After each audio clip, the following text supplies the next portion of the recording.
Bwana mambo vipi? Naitwa Mr. House Decoration bwana. Kile kigorofa chetu cha gharama nafuu. Nadhani kwa sasa hivi naweza kusema kwenye hatua ya msingi kwa wadau wanaonifuatilia. Kwenye zile step zote ambazo tumepita, tumeanza kuchimba msingi, tukajenga tofali hizo za msingi, tukaja tukaotesha nguzo.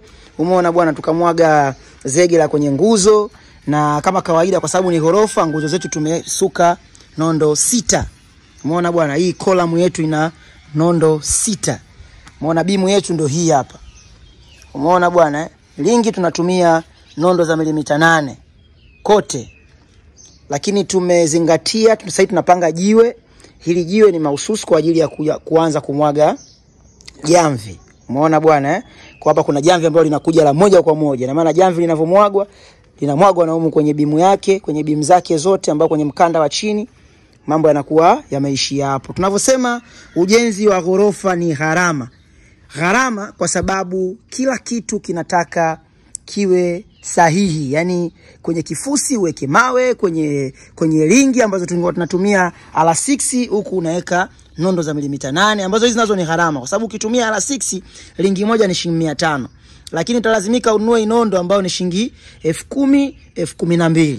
Umeona bwana. Lakini pia kwenye column ambao kwenye nguzo utatakiwa usuke nondo 6.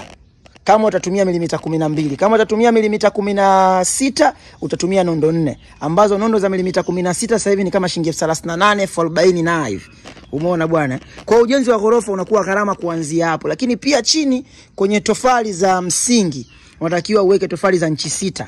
Kitu ambacho tofali za inchi 6 sasa hivi ni gharama kidogo, kwa sababu tofali za inchi 5 ni shilingi 1200 sehemu nyingi, 1200, 1150, 1100. Kwa tofali za inchi 6 unaweza ukazipata kwa shilingi 1400, 1300.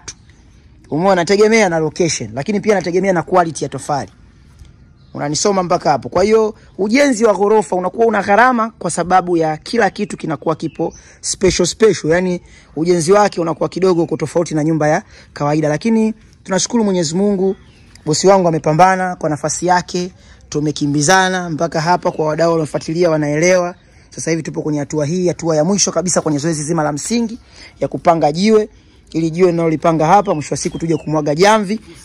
Tukishamwaga jamvi tutajua baadaye sasa mikato yetu ya hapa inakuaje, alafu mkato wa juu tunaweka nini. Lakini juu ni kwamba chumba na choo, hapa chini tunatakiwa kitoke sitting room na open kitchen.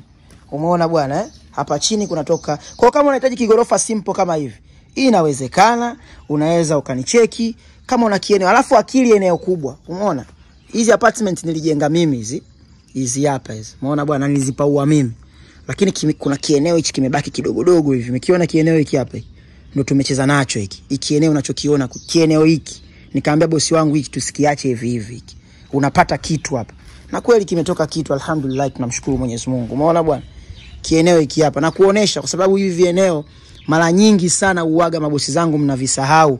Mnaviona kama ni vieneo fulani. Sasa huyu anaweza akapata kitu hapa chini, akapata kitu juu, na akapata kitu juu zaidi ambao inakuwa ni ule mnara wa tanki.